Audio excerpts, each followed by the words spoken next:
Welcome to Cheat Sheet Tales, where secrets slip, lies unravel, and the truth always has a twist. Real stories, raw confessions, shocking betrayals.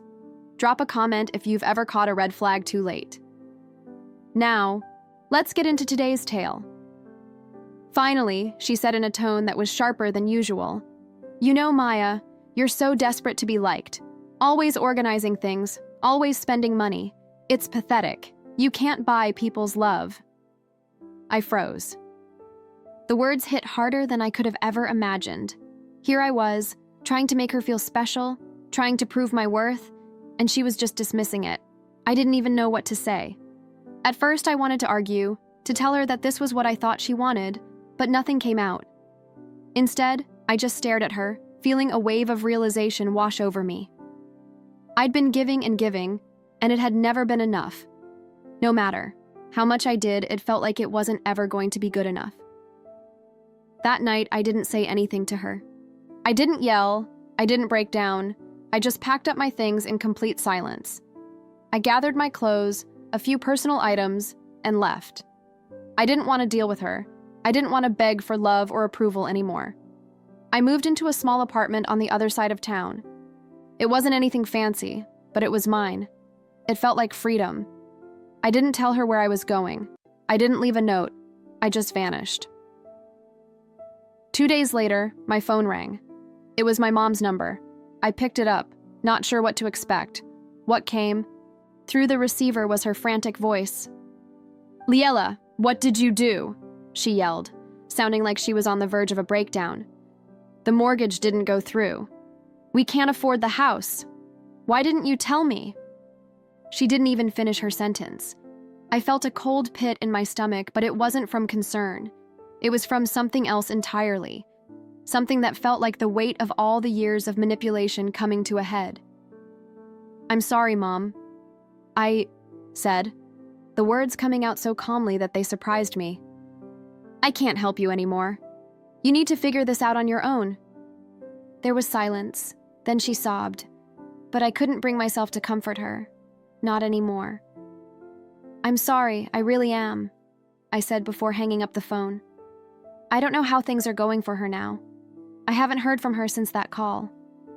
But here I am, living in my small apartment, finding myself again. I've learned a lot from all of this. I've learned that family isn't always about giving everything you have until there's nothing left. I've learned that you can't pour from an empty cup. I don't regret moving out. Not for a second. But sometimes late at night, when everything is quiet, I still wonder if I'll ever hear from her again. And if I do, what I'll say.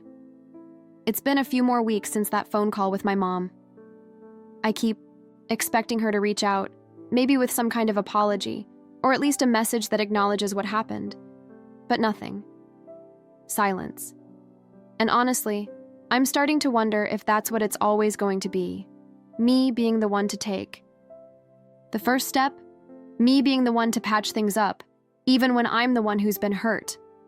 There's a strange kind of peace that comes with being alone in my apartment. I can't quite explain it, but it's different from the chaos I felt living at my mom's. I don't have to tiptoe around her moods anymore. I don't have to worry about whether I'm doing enough to keep her happy. I can just exist. But even with all that, the guilt creeps in. Sometimes I wonder if I did the right thing. Could I have handled it better? Should I have stayed and worked through things with her? But every time I ask myself that, I remember the words she said that night after the party. You're so desperate to be liked. They echo in my mind, making the guilt easier to shove aside. A few days ago, I got a text from my dad. It wasn't long, just a simple message that said, I'm sorry. We've been dealing with a lot, but we'll get through it. I hope you're okay. I stared at the screen for a long time before I responded. Part of me wanted to pour everything out to him, to tell him how I felt about my mom, how I felt about all of it. But I didn't. I couldn't bring myself to. Not yet. I just replied with a short, I'm doing okay. I hope you're doing well too. I thought that would be the end of it, but a few days later, he called. I almost didn't pick up. What was there to say? but against my better judgment, I did. "Maya," he started, his voice soft. "Your mom she's struggling this mortgage situation. It's worse than she's letting on. We're in danger of losing the house. I don't know what to do." I felt a knot form in my stomach. I couldn't ignore the tone in his voice. It wasn't the usual tone of a man who was trying to avoid responsibility. This time, it sounded like he was asking for help, but I didn't know how to help. I was tired of being the one to clean up the messes they left behind. "You need to figure it out, Dad," I said, keeping my voice steady. "I can't be the one to fix everything anymore.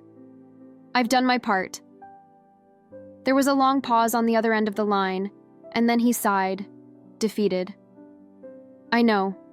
I didn't know what else to say. I don't want to lose the house. I don't want to lose everything." I could hear the desperation in his voice. But it didn't change the fact that I had been carrying that weight for years.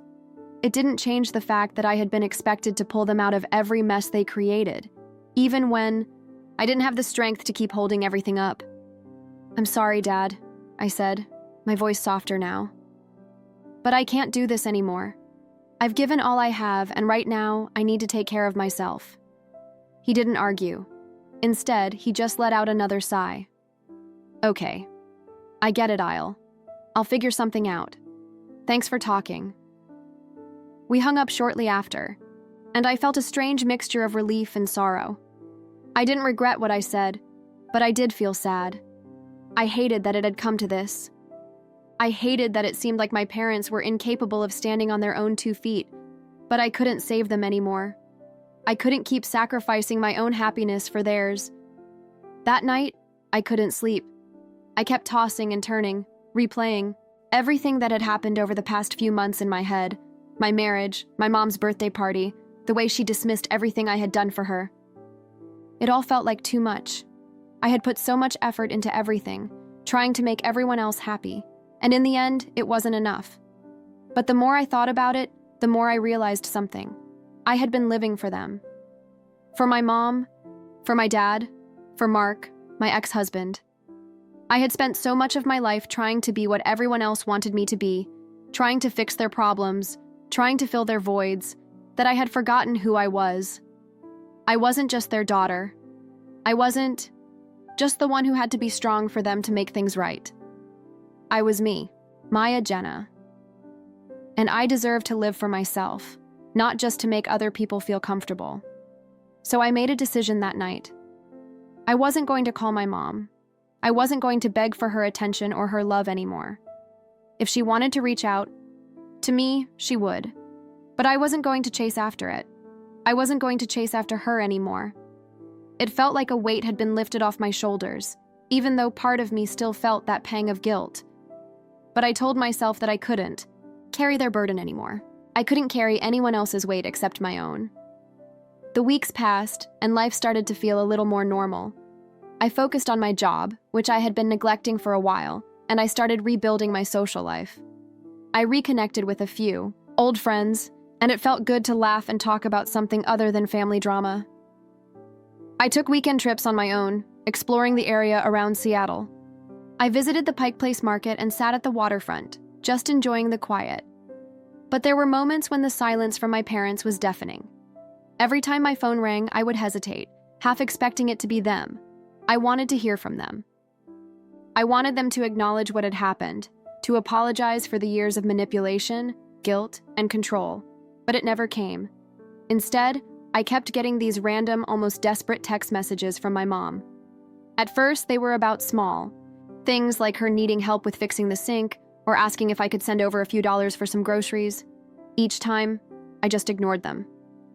I wasn't going to get sucked back in. One evening, as I was sitting on my couch with a glass of wine and a good book, I got another text from her. It was short, but this time, it was different.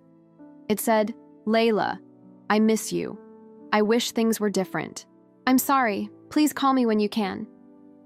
I stared at the screen for a long time. It wasn't much of an apology, but it was something. I didn't respond right away. Instead, I took a deep breath, set the phone down, and went back to my book. I was learning to live for myself, not for anyone else. And maybe, just maybe, that was the best thing I could do for both of us. Over the following days, I kept rereading that text. Maya, I miss you. I wish things were different. I'm sorry. Please call me when you can. For most people, a message like that from their mother might have meant something more. A sign of warmth, of reconciliation, maybe even remorse. But with my mom, it wasn't that simple. There was always something underneath, a motive, a need.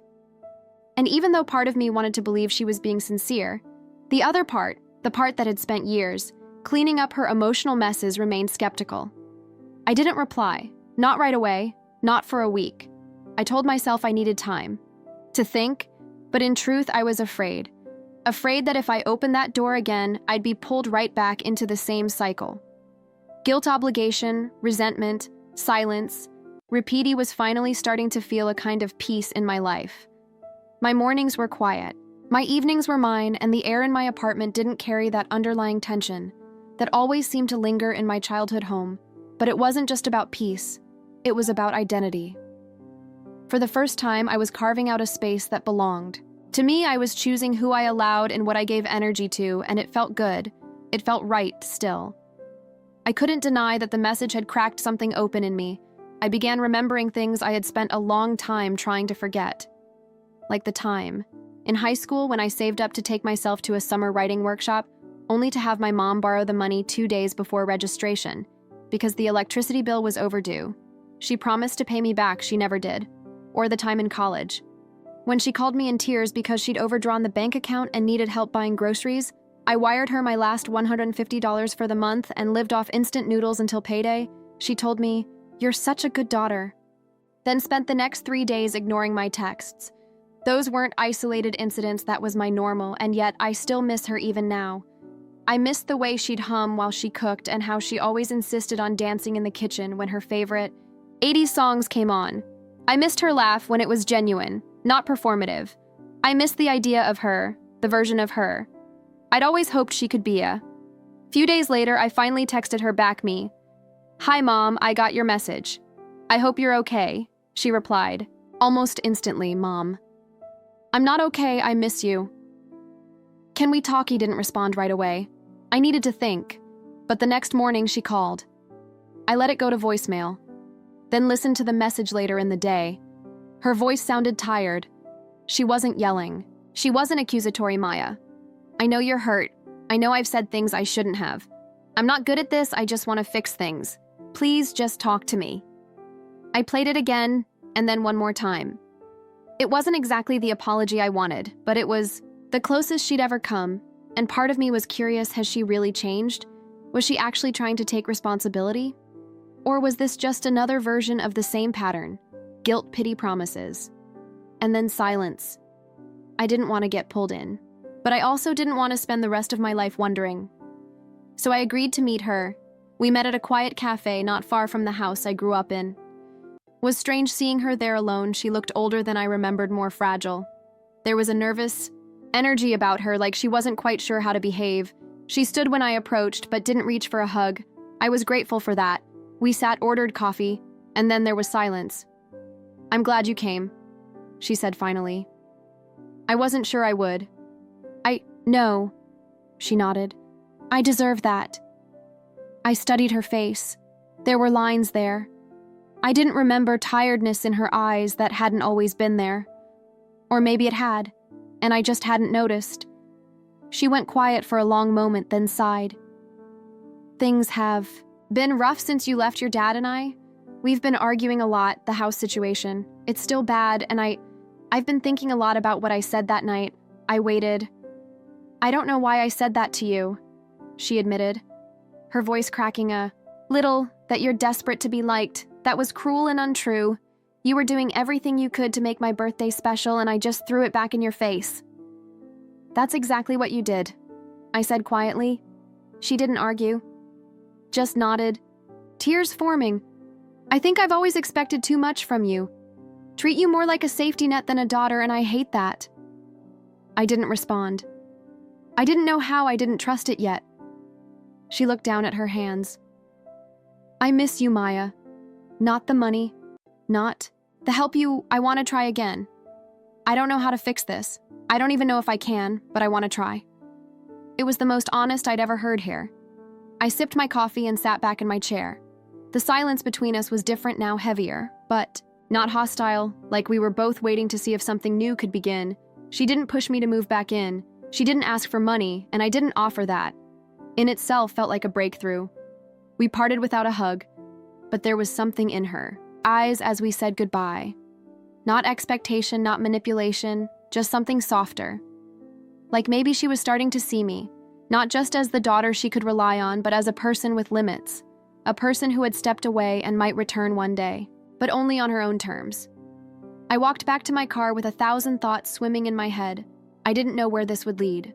I didn't know if she'd slip back into her old habits, but I did know one thing: I wasn't the same woman who had packed. Up in the dead of night, terrified and exhausted. I am stronger now, and I wasn't going back to who I was, not for her, not for anyone. The weeks that followed our cafe meeting were cautious, controlled. My mom would text every few days, just light, superficial. Messages, a recipe. She tried to show she was watching the weather. There were no requests for money, no guilt trips.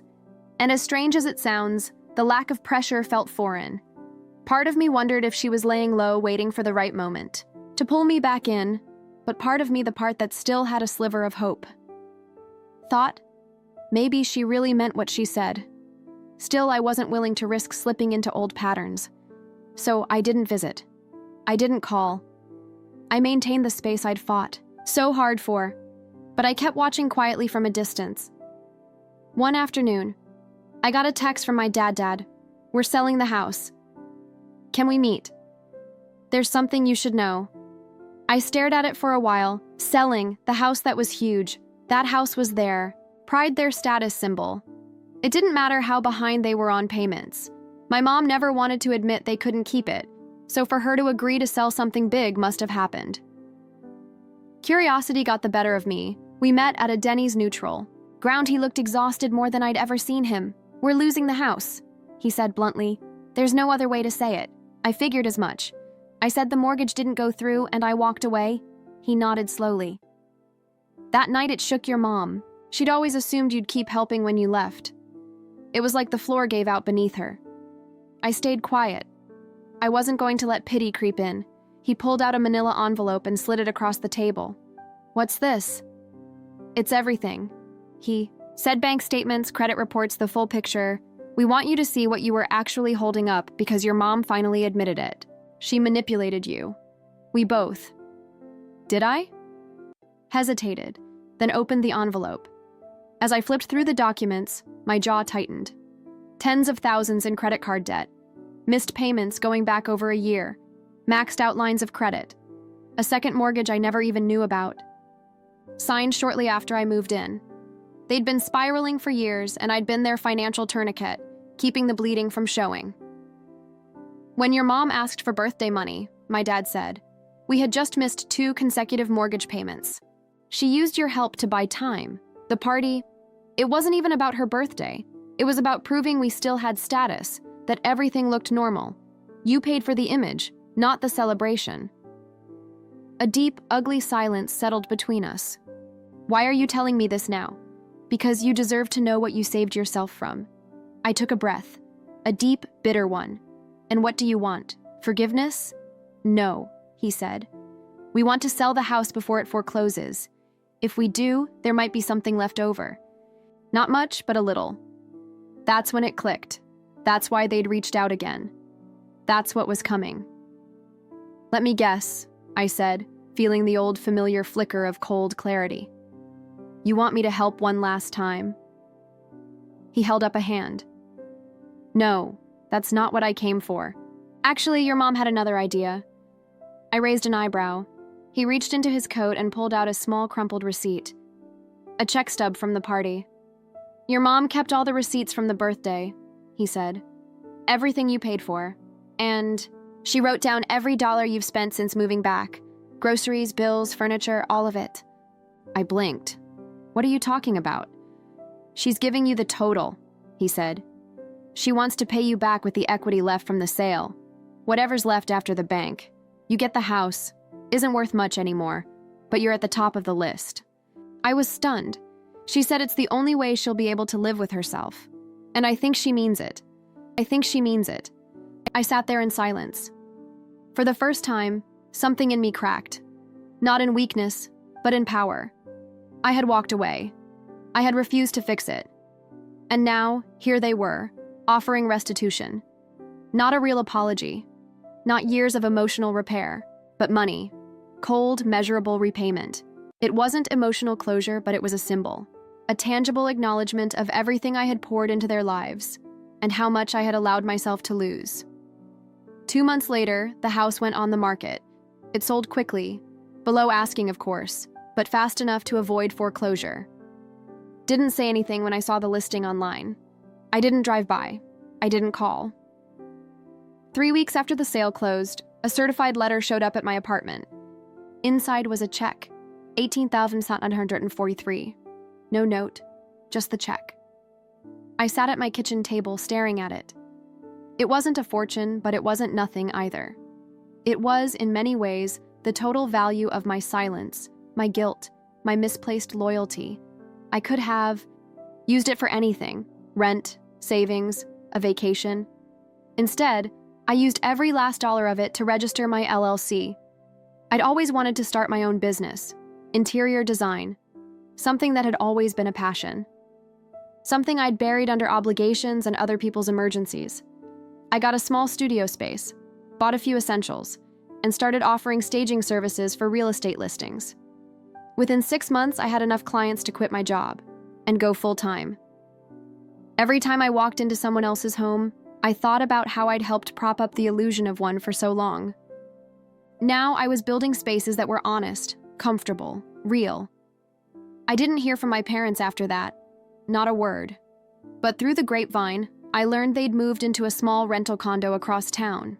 Nothing fancy. Modest. Quiet. A month. After launching my website, I got a ping, a new email inquiry. Subject line, home staging needed. Referral from previous client. The sender, Jenna. Jenna, I stared at the screen, smirking to myself. No greeting, no recognition. Just looking to sell a rental unit. Need someone for light staging. I was told you're very professional. Rates? I sat back in my chair and smiled. Typed one sentence in response. Hi, Jenna, I appreciate the referral. Unfortunately, I'm currently booked out through the end of the year. Best of luck with your sale, and hit send. Revenge, as it turns out, doesn't have to be loud. Sometimes it's just living well, quietly, on your own terms. While the people who once drained you have to learn to live without you, and when they come back needing your help, your time, your talents, you get to decide.